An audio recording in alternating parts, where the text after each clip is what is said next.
Hello everyone, and in today's video I'm going to show you how to operate the air suspension function that comes equipped to your Volvo. Now, if you're running one of our Google Infotainment System cars, which is our current generation of Volvos, to do this, what you need to do is you need to have the car turned on with you sitting in the driver's seat and navigate towards the portrait screen here on the car. First thing you're going to do is you're going to head to the bottom right corner for the settings. You're going to go to driving, which is option number 1. And then if you scroll to the very bottom, under driving dynamics, you will see air suspension and air suspension control for easy entry and exit. Now, by default, air suspension may already be turned on. However, the option below that will not. So this option here, what this allows you to do is every time you lock the car, unlock the car will change its ride height depending on if you're entering or exit.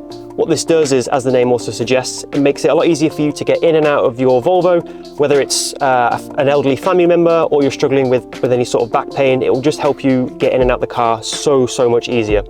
So as soon as you turn this on, the car will begin to lower the front and lower the rear and eventually level itself out.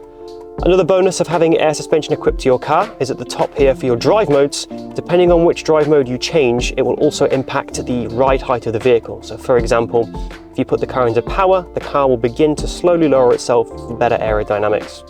So I've just come to the back of the vehicle here just to show you one final feature of having air suspension equipped to your Volvo. Now, if you come over here, as you can see in the rear corner of the boot, there are 2 buttons. This allows you to adjust the air suspension for the rear of the car.